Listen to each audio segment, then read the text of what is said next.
बिस्मिल्लाहिर्रहमानिर्रहीम। अस्सलाम वालेकुम स्टूडेंट्स। बेटा एक्सरसाइज 2.8 स्टार्ट करने से पहले आप समझ लें कि इस एक्सरसाइज में आपने क्या सीखना है। बेटे अब क्वेश्चंस बड़े आसान हैं, लेकिन अब दिए हुए स्टेटमेंट्स की फॉर्म में, वर्ड प्रॉब्लम्स जिनको आप कहते हैं, मतलब इंग्लिश के सेंटेंस की फॉर्म में आपको क्वेश्चन दिया हुआ गया होगा। आपने उसको पढ़ना है, समझना है, मैथमेटिकल फॉर्म में उसकी कन्वर्जन करनी है और फिर उसको सॉल्व करना है। तो इम्पॉर्टेंट स्टेप सिर्फ और सिर्फ मैथमेटिकल फॉर्म में कन्वर्जन है। जिसने कन्वर्जन इजीली कर ली, आगे फिर क्वेश्चन सॉल्व करना बहुत ज़्यादा आसान है। सिर्फ और सिर्फ फैक्टराइजेशन है इस क्वेश्चन में, इन पूरी एक्सरसाइज में मैटर कर रही। लेकिन बेटा स्टेटमेंट समझने के लिए बहुत इजी शॉर्टकट्स हैं, वो भी मैं आपको बताऊंगी। वर्ड प्रॉब्लम्स में एक बेटा पॉइंट याद रखिएगा, हमेशा पूरा सेंटेंस इकट्ठा पढ़कर उससे परेशान नहीं हो जाते। सेंटेंस को छोटे छोटे पार्ट्स में ब्रेक कर लेते हैं। जैसे आप लोगों को हम इंग्लिश में सिखाते होंगे आपके टीचर्स के, बेटा पैराग्राफ है, इसकी ट्रांसलेशन करें, तो आप लोग छोटे छोटे पार्ट्स की ट्रांसलेशन करके समझते होंगे। तो सेम ऐसे ही आपने क्या करना है, छोटे छोटे पार्ट्स की ट्रांसलेशन करें और देखें मैथमेटिकली उसका क्या मीनिंग बनता है।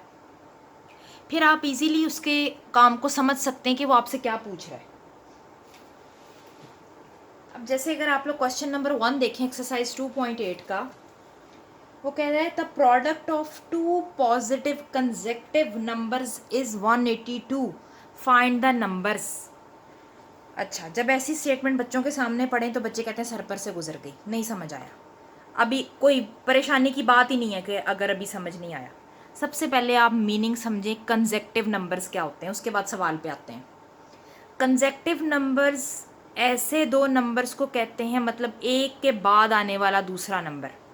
जैसे 1 के बाद 2 आता है तो ये दोनों कंसेक्टिव नंबर्स हैं। 2 के बाद 3 आता है तो 2 एंड 3 आर कंसेक्टिव नंबर्स।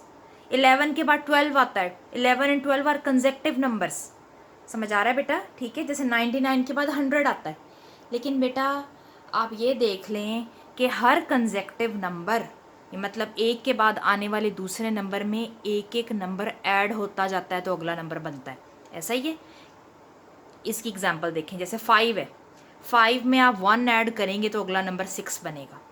6 है, 6 में आप 1 ऐड करेंगे तो अगला नंबर 7 बनेगा। ठीक है बेटे? तो दो कंसेक्टिव नंबर्स के बीच में डिफरेंस क्या होता है? 1 का होता है। अब मैं अगर 5 में 2 ऐड कर दूंगी तो वो कंसेक्टिव नंबर नहीं बनेगा, वो तो 7 आंसर आ जाएगा। जबकि 5th नंबर का कंसेक्टिव नंबर 6 है, तो वो लेने के लिए आप लोगों को क्या चाहिए? 1 ऐड करना ज़रूरी है। ठीक है बेटे? तो आप लोगों ने 1 ऐड करना है, इसीलिए अब आपको नंबर नहीं पता दोनों। अब सवाल की तरफ आ जाते हैं। कंसेक्टिव नंबर समझ लिया आपने क्या होता है। सवाल में वो कहता है कि कोई दो पॉजिटिव कंसेक्टिव नंबर्स लें आप, उन दोनों का प्रोडक्ट, वो कहता है product of two positive consecutive numbers. अच्छा, आप ये नंबर नेगेटिव भी हो सकते हैं। जैसे -8 का कंसेक्टिव नंबर क्या होगा? -7। -8 से अगला नंबर -7 है, उससे अगला नंबर -6 है, उससे नेक्स्ट नंबर -5 है, उससे नेक्स्ट नंबर -4 है। हम नेगेटिव साइड से चलना शुरू होते हैं, पॉजिटिव साइड की तरफ आते हैं। मतलब बच्चे अक्सर ये मिस्टेक कर देते हैं, कहते हैं -9 बड़ा है -8 से। नहीं, -8 बड़ा है -9 से, जबकि +8 +7 से बड़ा है। तो पॉजिटिव साइड पे उल्टा हिसाब होता है, नेगेटिव साइड पे टोटल उसका रिवर्स होता है।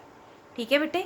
तो अब इसीलिए उसने पॉजिटिव नंबर्स की कंडीशन साथ लगा दी कि कोई दो कंसेक्टिव नंबर सपोज करें, उन दोनों का प्रोडक्ट लें, मतलब उन दोनों का आपस में मल्टीप्लाई करें। तो वो कहता है कि उन दोनों का प्रोडक्ट किसके बराबर है? 182 के बराबर है। तो वो कहता है वो दोनों नंबर फाइंड आउट करके दिखाएं। अब कंसेक्टिव है, और कंसेक्टिव का मीनिंग भी अभी आपने समझा कि ऐसे दो नंबर जिनके बीच में एक नंबर ऐड हो जाए, मतलब 1 हर बार ऐड होता जाए तो अगला नंबर बनता जाता है। तो अब हमें नंबर्स नहीं पता, तो हम सपोज कर लेते हैं कोई नंबर x। फॉर एग्जांपल मैं अगर a सपोज करूं, 2 सपोज करूं, तो 2 का कंसेक्टिव नंबर क्या होगा? 2 + 1 = 3। x सपोज करूं तो x का कंसेक्टिव नंबर क्या होगा? x + 1। a सपोज करूं तो उसका कंसेक्टिव नंबर क्या होगा? a + 1। तो इसीलिए दो नंबर सपोज किए, let the numbers are x and x + 1, और पॉजिटिव ही लिए। दोनों, क्योंकि उसने कह दिया पॉजिटिव कंसेक्टिव नंबर्स।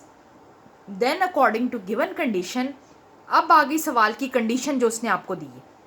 उसने कहा है product of these two numbers, ये देखिए मैंने दोनों नंबर मल्टीप्लाई करके लिखे हैं।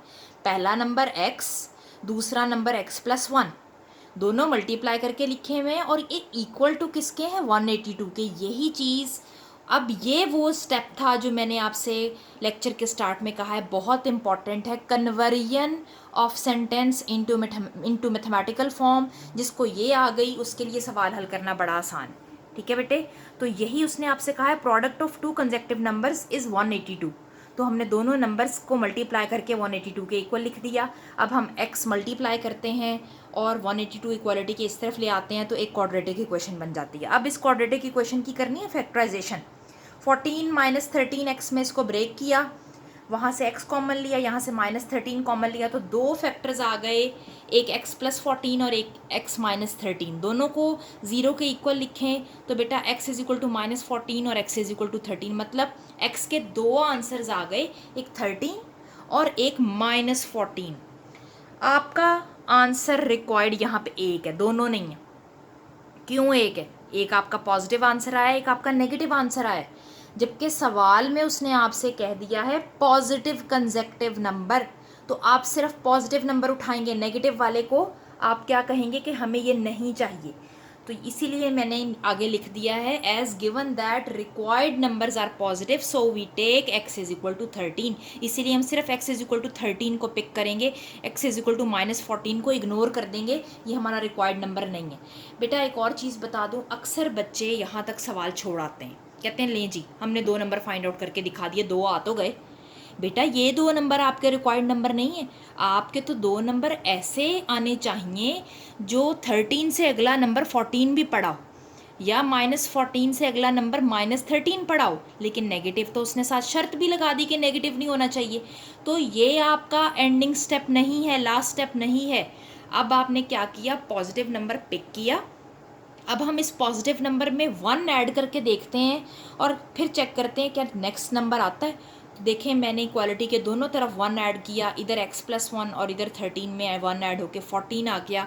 सो 13 and 14 are two required consecutive numbers. यही हमें दो नंबर चाहिए थे, ये हमारे दो कंसेक्टिव नंबर्स हैं। आप इन दोनों को मल्टीप्लाई करके देख लें, आंसर 182 ही आता है। यही चीज़ उसने आपसे मांगी थी कि मुझे ऐसे दो नंबर्स दें जो कंसेक्टिव भी हों और उनका आपस में प्रोडक्ट 182 के इक्वल भी हो। तो बेटा सवाल को समझ लें, करना बहुत आसान है, ये पूरी एक्सरसाइज बहुत ज़्यादा इजी है। अब बेटे क्वेश्चन नंबर 2 आप लोग अपनी बुक्स पर देखें। Sum of the squares of 3 positive consecutive numbers is 77, find them. अब 3 पॉजिटिव कंसेक्टिव नंबर्स का जिक्र हो रहा है और उन तीनों के साथ करना क्या है उस कंडीशन की तरफ बाद में आते हैं। पहले 3 पॉजिटिव कंसेक्टिव नंबर्स आपने सपोज कैसे करने हैं आप वो देखें। अब अक्सर बच्चे यहाँ मिस्टेक यहाँ करते हैं ये कि जी अगर हमने 3 नंबर सपोज करने हैं तो एक x ले लें, एक x+1 ले लें, एक x+2 ले लें। नहीं, ये आप मिस्टेक करते हैं। ऑड नंबर्स की तादाद जब जब ऑड होगी तब तब सपोज करने का तरीका और है, जब नंबर्स की तादाद इवन होगी तब सपोजिशन का मेथड डिफरेंट है। अब बेटा पिछले सवाल में 2 कंसेक्टिव नंबर्स थे, एक x ले लिया, एक x+1 ले लिया। अब है 3 नंबर्स, मतलब अब नंबर्स की तादाद ऑड है। तो अब आपने सपोज कैसे करना है। फॉर एग्जाम्पल मैं अगर कहूँ 5 से नेक्स्ट नंबर 6 है, मतलब 5 में 1 ऐड करने से 6 आ रहा है। 5 से प्रीवियस नंबर क्या है 4, मतलब 5 में से 1 सब्ट्रैक्ट करने से 4 आ रहा है। तो हमेशा जब भी नंबर्स की तादाद ऑड हो दरमियान वाला नंबर उठाते हैं। जैसे अगर 3 है तादाद, दरमियान वाला नंबर उठाएं, अगले नंबर के लिए उसमें एक ऐड कर दें, पिछले नंबर के लिए उसमें से एक सब्ट्रैक्ट कर दें। अब अगर तादाद 5 हो, फॉर एग्जाम्पल मैं अगर 5th ही नंबर पिक करूँ, 5th में 1 ऐड करूँ 6, 5th में 2 ऐड करूँ 7, फिर पिछले नंबर्स के लिए 5th में से 1 सब्ट्रैक्ट करूँ 4, 5th में से 2 सब्ट्रैक्ट करूँ 3, 5 कंसेक्टिव नंबर्स आ गए। कौन कौन से? 3, 4, 5, 6, 7, 5 नंबर आ गए। लेकिन अगर 4 नंबर हों तो फिर सपोज करने का तरीका पिछले सवाल वाला होगा, x x+1 x+2 x+3।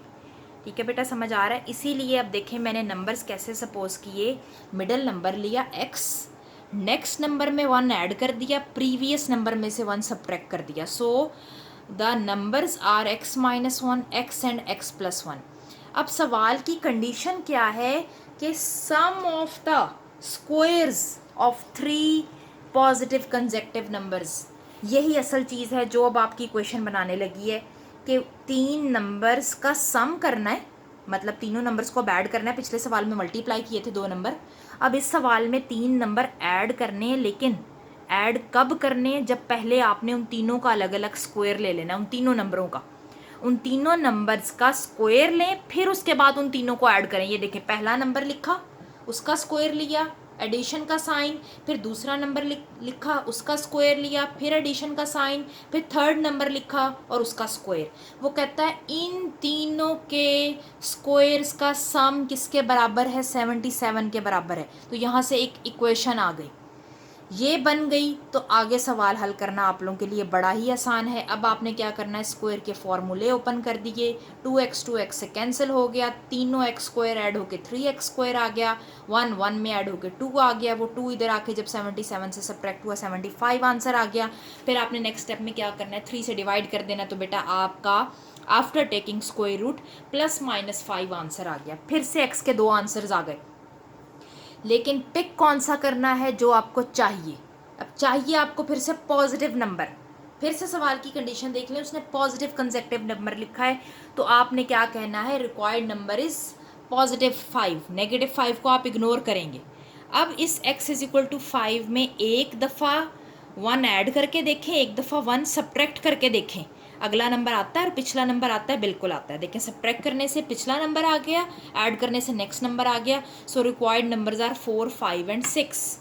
यही बेटा आपने उसको करके दिखाना था। अब इसकी चेकिंग का एक और मेथड भी है, 4, 5 और 6 तीनों के अलग अलग स्क्वायर्स लें और उन आंसर्स को ऐड करके देखें, 77 आंसर आता है।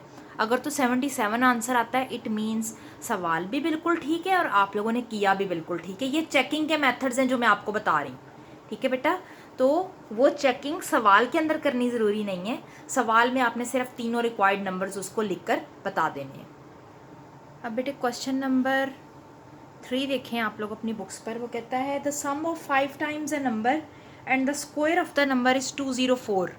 मतलब कोई नंबर है, उसका 5 टाइम्स और उसी नंबर का स्क्वायर, इन दोनों का सम किसके बराबर होगा? 204 के बराबर। तो अब अगर हम सपोज करें कि वो नंबर x है, तो 5 टाइम्स नंबर का क्या मतलब है कि 5 से उस नंबर को मल्टीप्लाई कर दें और उसी नंबर का स्क्वायर ऐड कर दें 204 के बराबर। इक्वेशन बड़ी आसान है बनाना। वो क्या कहता है, sum of 5 times number and square of number is equal to 204। वो आपसे ये कह रहा है। अब बेटा आपने इसको सिर्फ रीअरेंज करना है, इसकी फैक्टराइजेशन करनी है। वहाँ से 2 आंसर्स आएंगे, एक 12 और एक -17। अब यहाँ पर कुछ नहीं बताया हुआ कि पॉजिटिव नंबर पिक करना है या नेगेटिव पिक करना है, वो अब है चेकिंग का तरीका। अब आप लोग यहाँ पर क्या किया करें, इससे नेक्स्ट स्टेप में आप लोग चेकिंग की एक हेडिंग दे दिए। चेकिंग की हेडिंग दे के आपने इस इक्वेशन में x की जगह पर -17 पुट करें पहले और देखें क्या 204 आंसर आता है। अगर तो आता है तो -17 रिक्वायर्ड नंबर होगा। फिर क्या करें, 12 पुट करें। 12 पुट करने से अगर 204 आंसर आता है तो 12 रिक्वायर्ड नंबर होगा। तो बेटा यहाँ पर आपका रिक्वायर्ड नंबर 12 है, -17 नहीं है। ठीक है बेटे, हाँ दोनों नंबर भी हो सकते हैं, ज़रूरी नहीं है एक ही नंबर होगा, बाज़ क्वेश्चंस में 2-2 नंबर्स भी होंगे। ठीक है बेटे, तो बेटा इस एक्सरसाइज में जो है वो सारे क्वेश्चंस ऐसे ही हैं। इंशाल्लाह नेक्स्ट लेक्चर में आप लोग क्वेश्चन नंबर 4 से देखेंगे। अभी आप लोग ज़्यादा अच्छा काम जो है वो एक्सरसाइज 2.7 पे करें। वो थोड़ी सी डिफ़िकल्ट इसलिए बच्चों को लगती है कि उसमें बेटा आप लोगों को प्रैक्टिस ज़्यादा मांगती है वो एक्सरसाइज। ठीक है बेटे, तो उस एक्सरसाइज पे ज़्यादा फोकस करें। इंशाल्लाह नेक्स्ट लेक्चर में आप लोग एक्सरसाइज 2.8 का रिमेनिंग पार्ट करेंगे।